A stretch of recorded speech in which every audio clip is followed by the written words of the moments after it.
Well, there's another push for increased personal responsibility with COVID prevention in El Paso County and Colorado Springs. The launch of a campaign called Small Acts, Big Impact. With the campaign, though, there's a very serious underlying message. Bill Folsom live for us tonight with what you need to know. Bill.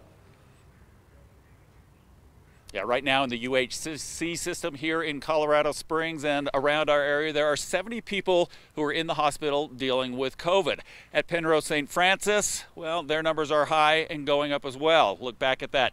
UC Health, they had 56 back in April when we had stay-at-home orders. So it underlines the serious situation we're in. Before it gets worse, they're hoping people will step up and do that thing you were talking about, personal responsibility. How am I alive? COVID is personal for Paul Nielsen. He got COVID and ended up in the hospital for nearly 2 months and then on oxygen for another 8 weeks. There's still a lot of rehab, a lot of recovery. Also personal to others in Colorado Springs, a mother whose son has leukemia and contracted COVID. He has to stay home, isolated. A business owner who struggled through stay-at-home orders in April. Stories to hopefully motivate others in the community to take small steps that combined can have a big impact on COVID prevention.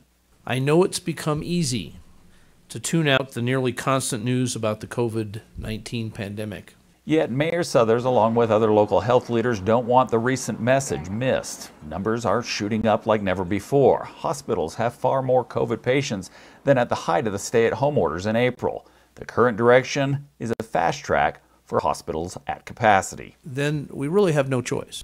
We're going to have to do something different. He conferences with the governor weekly. Both want to do everything possible to avoid another stay-at-home order. But people need to know numbers are worse right now than they were during the previous shutdown. If we continue on that pace between now and Christmas, folks, we got a huge problem.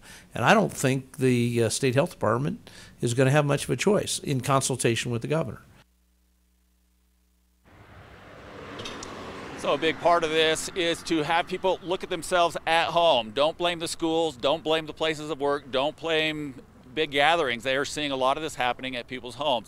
And they want you to look at each of these small things. Alone, they're not going to solve this problem. But if we combine them all together, they say it can turn those numbers around. Watching out for you, El Paso County, Bill Folsom, News 5.